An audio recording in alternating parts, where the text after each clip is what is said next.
You woke up this morning, you got dressed, you made your way through your day, you handled your responsibilities, and on the surface, everything looks fine. But underneath that surface, something has been happening to your body. Quietly, persistently, without your permission and without your awareness. Your blood pressure has been slightly elevated, your digestive system has been working at reduced capacity, the lining of your stomach has been taking damage, the part of your brain responsible for memory and learning has been slowly shrinking. Your immune system, the very system that is supposed to protect you from disease, has been suppressed, and you didn't feel any of it. Because stress doesn't announce itself with a loud alarm. It doesn't send you a warning letter. It doesn't show up dramatically and say, "Hello, I am destroying your health. You should probably do something about this."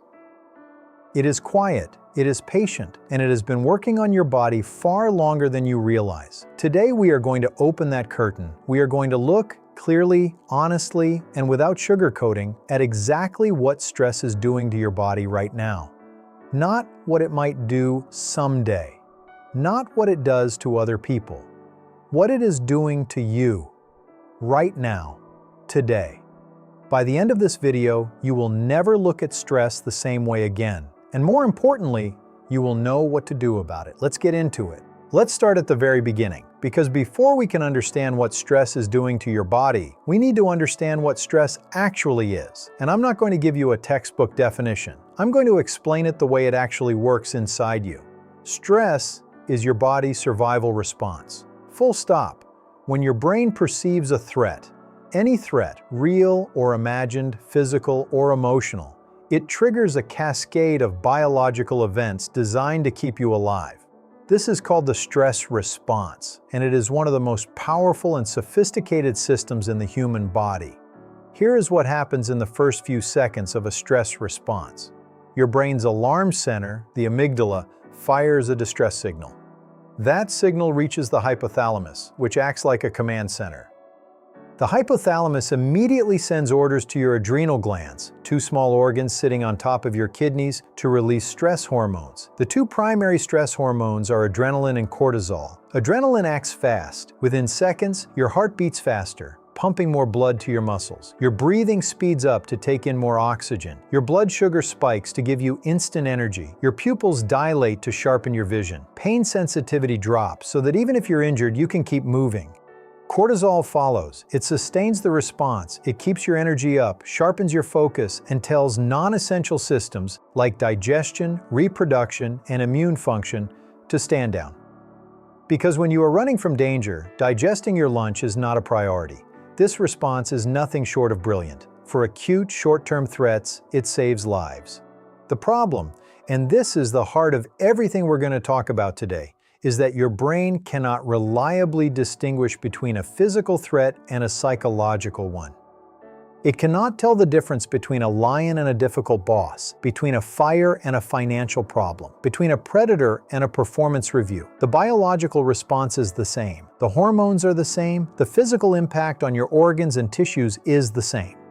And here is where modern life becomes truly dangerous for your health. Because in today's world, the threats never fully go away. The bills don't stop coming. The deadlines don't pause. The relationship problems don't resolve themselves overnight. The news cycle doesn't slow down. The economic pressure doesn't take a break.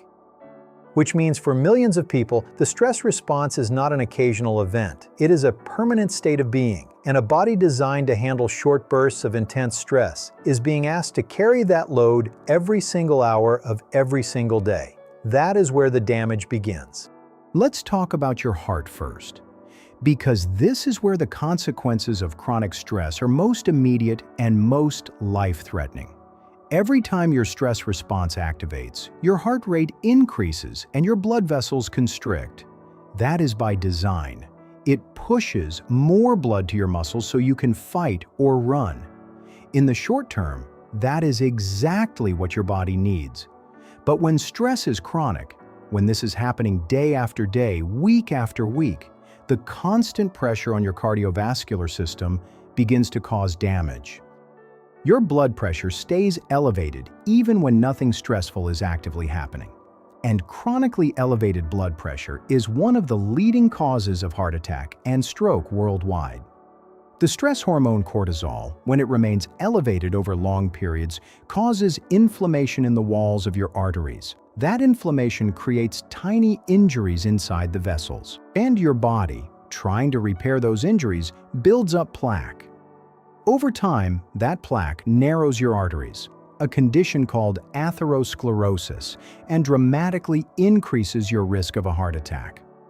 Research has consistently shown that people with high chronic stress levels have significantly higher rates of cardiovascular disease. One large study found that work-related stress alone increased the risk of heart disease by up to 23%. Think about that for a moment. Simply going to a stressful job every day increases your risk of heart disease by nearly a quarter. Not because of what you eat, not because of how much you exercise, but simply because of the sustained psychological pressure your nervous system is under. And here is what makes this particularly serious for many people watching this video. Heart disease doesn't announce itself until it's already advanced. High blood pressure is called the silent killer precisely because it has no symptoms in the early stages. You can feel completely fine while your cardiovascular system is under siege. This is not said to frighten you. It is said because you deserve to know the truth about what is happening inside your body, so that you can make informed decisions about how you manage your stress. Now, let's talk about your immune system, because what chronic stress does here is both fascinating and deeply alarming. Here is something that might surprise you. In the short term, stress actually boosts your immune system. When the stress response activates, it briefly mobilizes immune cells to prepare for potential physical injury. Think of it as your body anticipating a wound and sending defense forces to the front line. But chronic stress that goes on for weeks, months, years, does the exact opposite. It suppresses immune function significantly. Here is why. Cortisol, your primary long-term stress hormone, is a powerful anti-inflammatory agent. In short bursts, that is useful.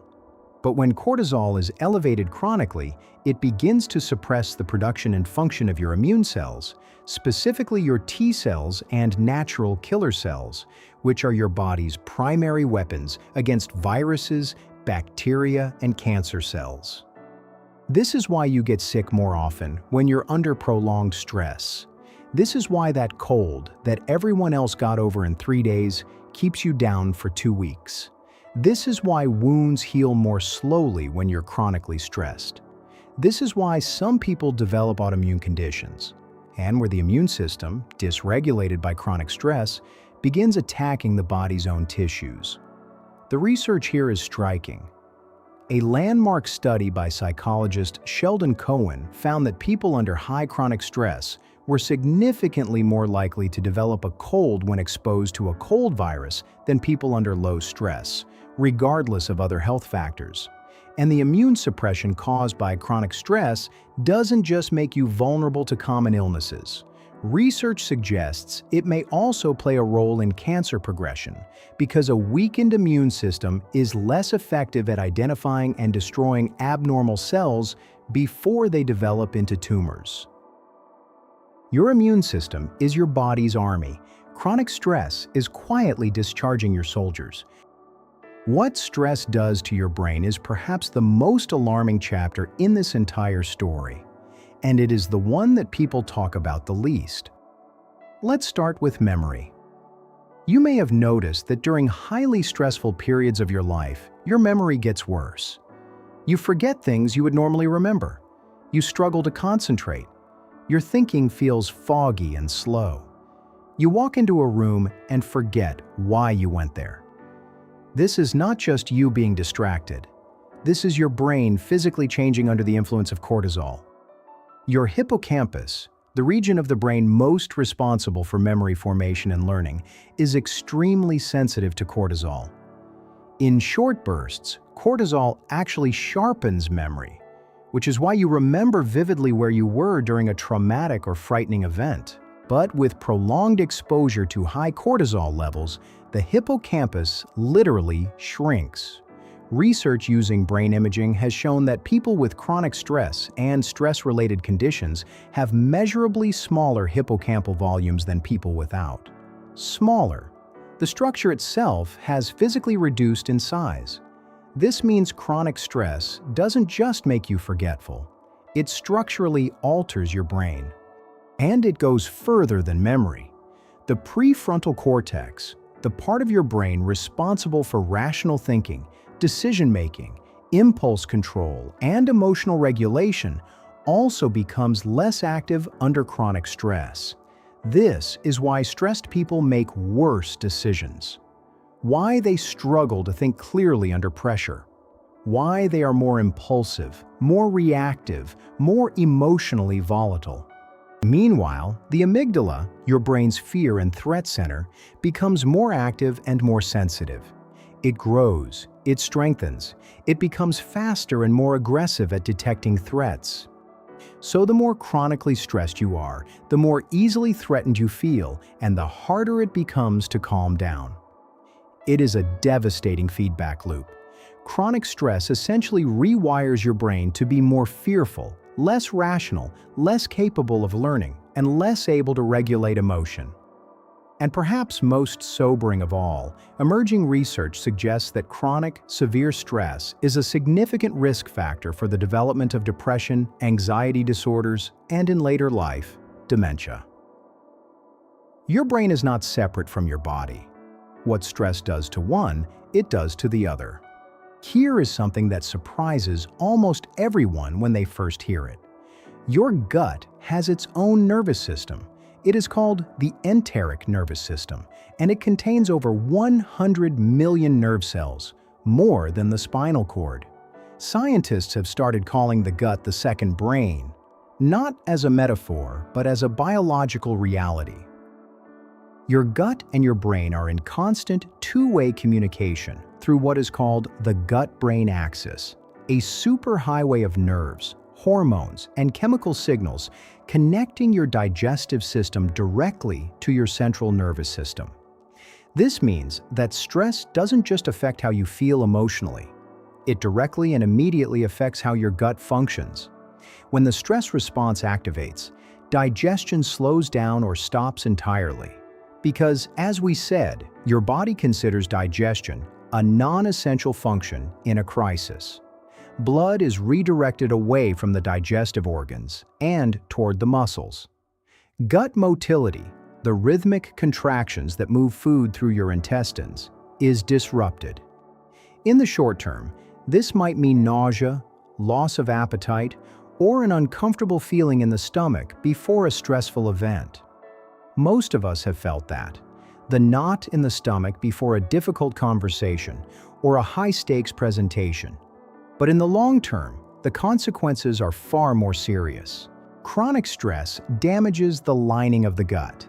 It increases gut permeability, a condition sometimes called leaky gut, where the intestinal wall becomes more porous and allows bacteria and toxins to pass into the bloodstream, triggering systemic inflammation. Chronic stress alters the composition of your gut microbiome, the trillions of bacteria that live in your digestive system and play a critical role in everything from digestion and immunity to mood regulation. Stress reduces the diversity and number of beneficial bacteria. And since your gut bacteria produce approximately 90% of your body's serotonin, your primary mood-regulating chemical, a damaged microbiome means a destabilized mood. This is the connection that researchers are only beginning to fully understand. Chronic stress damages your gut. Your gut produces less serotonin. Your mood and mental health suffer, which creates more stress. Round and round the cycle goes. Irritable bowel syndrome, chronic bloating, acid reflux, stomach ulcers. These are not just physical inconveniences. For many people, they are the visible face of invisible chronic stress. We touched on sleep briefly already, but this topic deserves its own dedicated section, Because what stress does to your sleep, and what that broken sleep then does back to your stress, is one of the most vicious cycles in human health. Sleep is not a passive state. It is one of the most biologically active and important processes your body undergoes every single day. While you sleep, your brain clears out toxic waste products that accumulate during waking hours. Your immune system carries out critical repair and maintenance. Your memories are consolidated. Your hormones are regulated and reset. Your cardiovascular system gets its deepest rest. When stress disrupts sleep, and it always does, every single one of those processes is compromised. Cortisol, under normal circumstances, follows a natural daily rhythm. It peaks in the morning to help you wake up and energize, and gradually declines throughout the day, reaching its lowest point at night to allow sleep.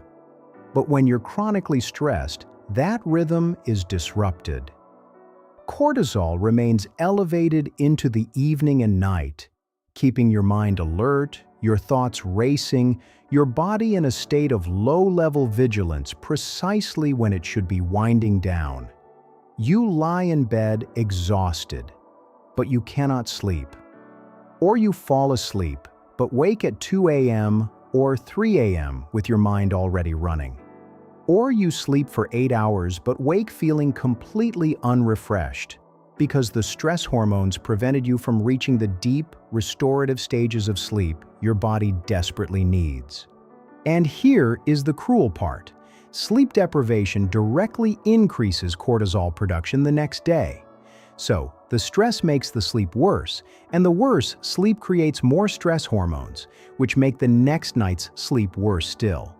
After just a few nights of disrupted sleep, your emotional regulation deteriorates significantly. Things that would normally be manageable feel catastrophic. Your pain tolerance drops. Your immune function weakens further. Your blood sugar regulation becomes impaired. Your ability to make good decisions collapses. Sleep is not a luxury. Sleep is not something you catch up on at the weekend. Sleep is a biological necessity, and chronic stress is one of its most powerful enemies. This section matters deeply, and it is rarely discussed, so let's give it the space it deserves. Your hormonal system, the endocrine system, operates on a delicate balance. Every hormone in your body interacts with every other hormone, and when cortisol, your primary stress hormone, is chronically elevated, it throws that entire system into disarray. Let's start with the most fundamental impact. Cortisol and the reproductive hormones, estrogen, progesterone, and testosterone, compete for the same biological building blocks. Under chronic stress, your body consistently prioritizes cortisol production over reproductive hormone production. After all, from your body's perspective, survival comes before reproduction. In women, this hormonal disruption can manifest as irregular or absent menstrual cycles, worsened PMS symptoms, reduced fertility, and in pregnant women, increased risk of complications. Chronic stress during pregnancy has been linked to premature birth, low birth weight, and developmental challenges in children. In men, chronic stress significantly reduces testosterone production. Lower testosterone means reduced libido, reduced muscle mass, increased body fat, lower energy, and, in some cases, erectile dysfunction and fertility challenges. These are not just sexual health issues. Testosterone plays a critical role in men's overall physical and mental health, and chronic stress quietly erodes it. For both men and women, thyroid function is also significantly affected by chronic stress. Cortisol suppresses thyroid hormone production and conversion, which can lead to symptoms of hypothyroidism, unexplained weight gain, fatigue, depression, brain fog, and cold intolerance, even in people whose thyroid tests come back within the normal range. And let's not forget insulin. Cortisol raises blood sugar, And when blood sugar rises repeatedly and chronically, the pancreas releases more and more insulin. Over time, cells become resistant to insulin signals. Chronic stress is therefore a direct contributor to insulin resistance, one of the primary drivers of type 2 diabetes. Your hormones are not isolated, they are a symphony. And chronic stress is conducting that symphony into chaos. Let's talk about the changes you can actually see. Because chronic stress doesn't just damage systems you can't observe, it shows up on your face, your scalp, and your body in ways that are very visible and very often misunderstood. Your skin is one of your body's largest organs, and it is highly sensitive to the hormonal changes caused by chronic stress. Cortisol stimulates the sebaceous glands in your skin to produce more oil. That excess oil clogs pores, creating the conditions for acne, which is why so many people break out during exam periods, relationship stress, or high-pressure work seasons. This isn't coincidence. This is cortisol acting directly on your skin. Chronic stress also impairs your skin's barrier function, its ability to retain moisture and protect against environmental damage. This worsens existing skin conditions like eczema, psoriasis, and rosacea, and accelerates general skin aging. The breakdown of collagen, the protein that gives skin its elasticity and youthful appearance, is significantly accelerated by chronically elevated cortisol. In other words, chronic stress ages your skin faster than time does. Then there is hair loss. During periods of intense or prolonged stress, large numbers of hair follicles can enter a resting phase simultaneously, a condition called telogen effluvium. 2 to 3 months after a major stressor, significant amounts of hair begin to fall out. This is why people often notice hair loss months after a stressful event and cannot connect the two. And then there is weight. Cortisol directly stimulates appetite, particularly cravings for high-fat, high-sugar foods. This is your body's way of trying to replenish energy after what it perceives as a physical threat. But since the threat was psychological, since you didn't actually run anywhere or fight anyone, those extra calories have nowhere to go. They are stored as fat, particularly around the abdomen. Abdominal fat is not just a cosmetic issue. It is the most metabolically dangerous type of fat in the body, closely linked to cardiovascular disease, diabetes, and inflammation. So, if you have been struggling with stubborn belly fat, despite your best efforts, chronic stress may be working directly against you at the hormonal level. We cannot talk about what stress does to your body without talking about what it does to your mind, because the line between the two is far thinner than most people realize. Chronic stress is one of the most powerful and consistent risk factors for the development of depression and anxiety disorders. And this is not just a psychological observation. There is a clear, documented biological pathway. Chronic cortisol elevation damages the hippocampus, as we discussed, but it also depletes neurotransmitters, serotonin, dopamine, GABA, the chemical messengers responsible for mood stability, motivation, pleasure, and calm. When these neurotransmitters are chronically depleted by stress, the brain loses its capacity to regulate mood effectively. This is why prolonged stress so often slides into depression. Not because the person is weak, not because they have a character flaw, but because their brain chemistry has been altered by a sustained biological process that was never designed to run indefinitely. Depression caused by or worsened by chronic stress is real. It is biological. It is not a choice.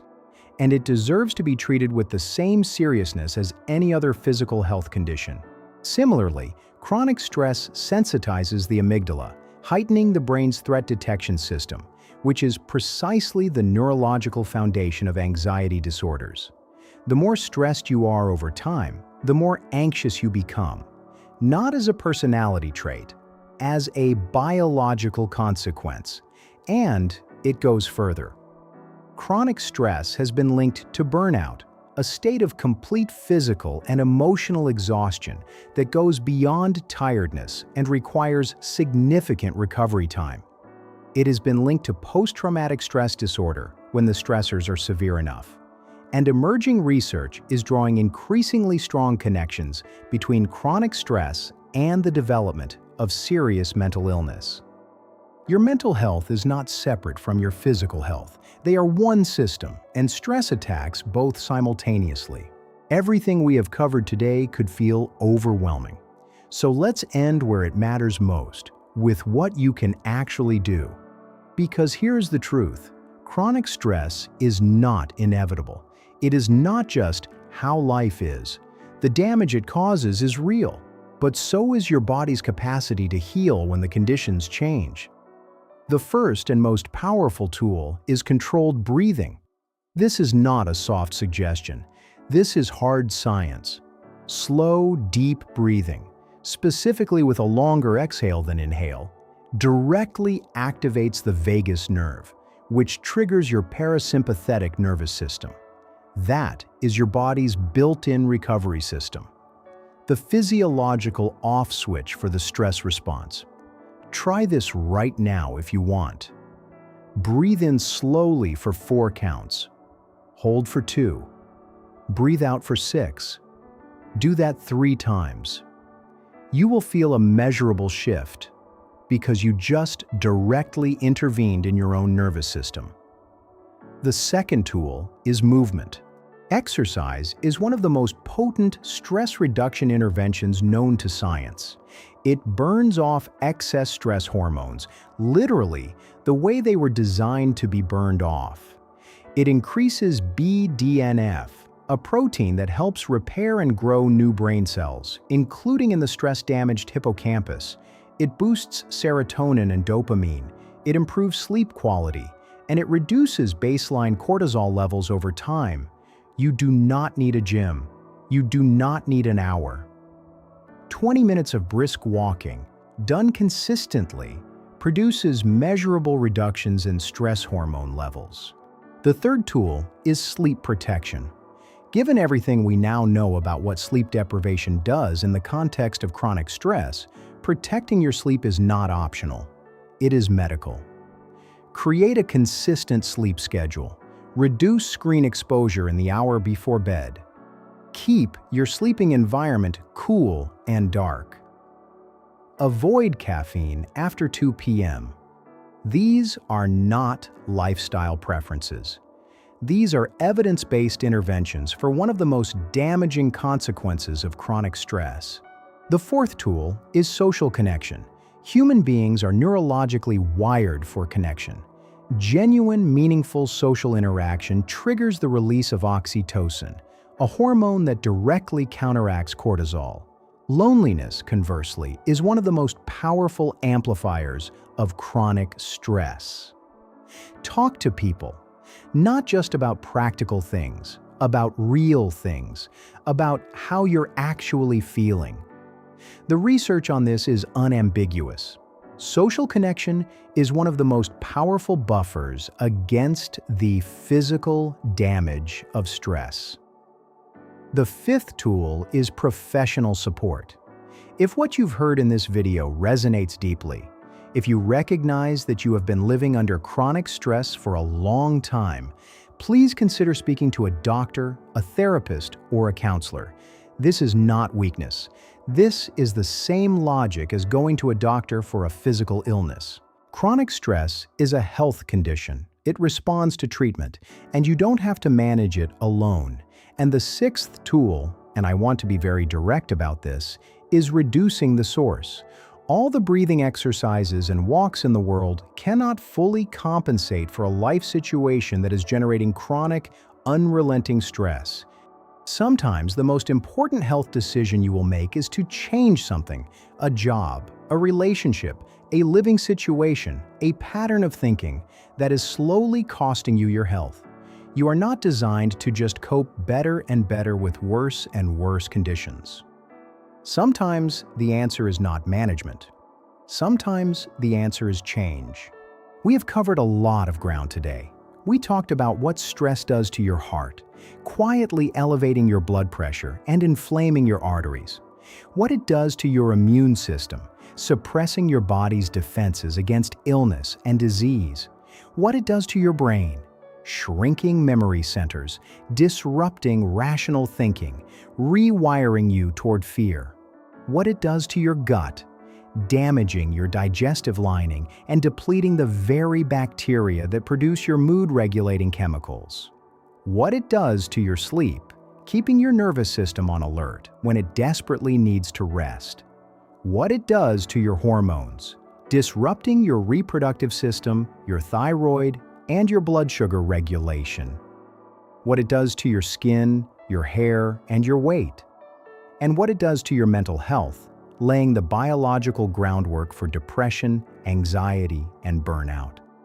That is what stress is silently doing to your body right now. But here is what I want you to leave with today.